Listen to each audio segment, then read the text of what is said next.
FBI Director Kash Patel is desperately trying to save his job.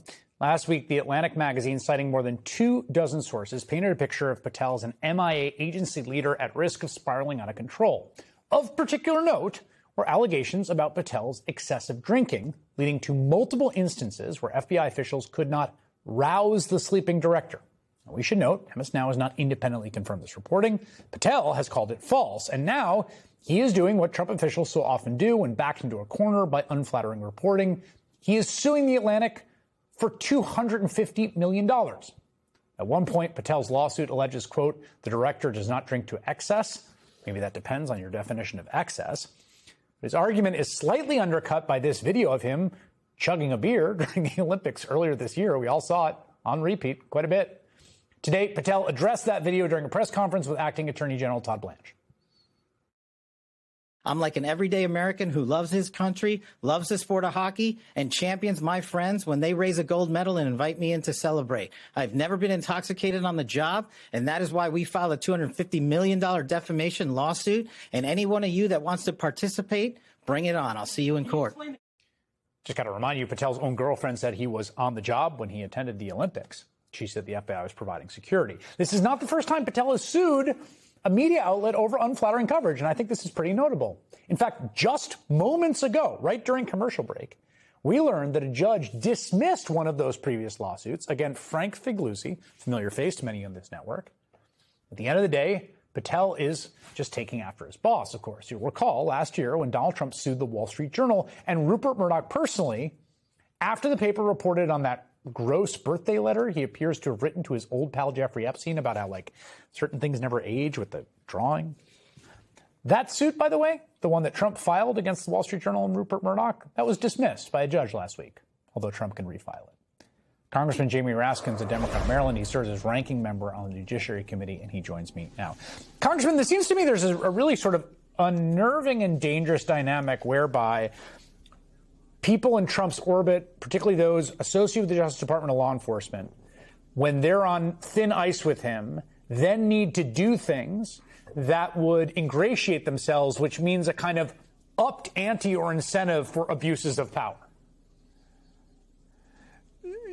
Yeah, well, we saw it with Pam Bondi, we saw it with Kristi Noem, and the only thing they like more than suing the media is suing the government, because then they can settle the case against themselves and give themselves millions of dollars like they did with Michael Flynn a couple weeks ago. This guy lost his case in court. It was over, and then the Department of Justice settled the case by giving him $1.25 million. But Kash Patel is really on the run now. I mean, this is a guy who the public has understood for a long time is just not qualified for the job and is nothing but, a political sycophant and flunky for Donald Trump. He's been going after anybody who participated in the prosecution of the January 6 rioters and insurrectionists. He's, always been on an anti-gay kick. He has sacked lots of people simply for political reasons at the FBI, and he's been actively engaged in the cover-up of the crimes associated with Jeffrey Epstein and Ghislaine Maxwell, and has led the opposition to release of all of the files. So people have understood he's got his personal issues, too. He has abused the privileges of his office, misused the jets and the airplanes for him and his girlfriend, and has basically done everything other than run the FBI in the interests of the American people.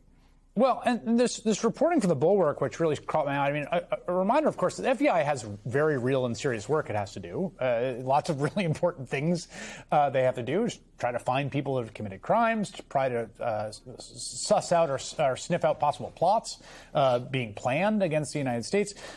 There was this sort of like strange gadfly gait analysis, like gait walking, that in some far-right outlet presumed to identify the Capitol bomber, right? The notorious wanted person who's since been apprehended, or at least the suspect has been apprehended, as a Capitol police officer. And today, we found out that, like, He sent the FBI after this Capitol Police officer. The nation's foremost law enforcement agency allegedly acted on information the Blaze, a right-wing publication, had gathered and sent bomb-sniffing dogs, agents in tactical gear, and a helicopter to the former Capitol Police officer's home. Dramatic, terrifying, and wildly unnecessary, according to a lawsuit filed Tuesday by the former officer who had defended Congress from the Jan 6 rioters and later testified in court against some of them. What do you make of that? Well, they always blame the police first, certainly the Capitol Police first, when it comes to the riots and insurrection that were unleashed against us on January 6, 2021. And Kash Patel, before he took office, loved to insinuate that the FBI had somehow activated the rioters and the insurrectionists. It wasn't Donald Trump telling them to go and fight like hell or they wouldn't have a country anymore. It was FBI plants who were doing it. But look, they've done nothing for the Capitol Police.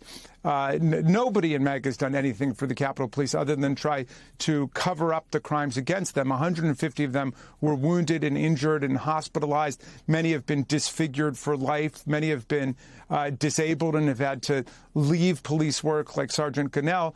They've done nothing for them, yet they gave, $5 million to the family of a rioter when two police investigations said that her death occurred in the reasonable execution of police duties, and there was, nothing homicidal about it, unlike what happened to Renee Good and Alex Preddy. Now we've got Proud Boys and Oath Keepers who are suing the government.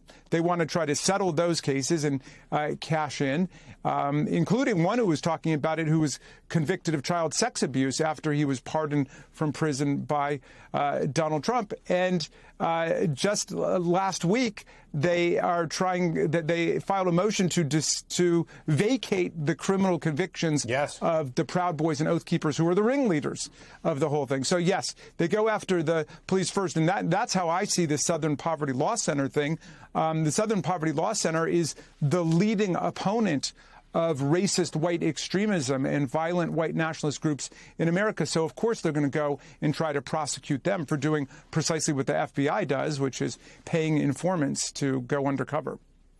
Yeah. We don't know how effectively the FBI is doing that these days, which is part of the question Congressman Jamie Raskin. Thanks for making time tonight.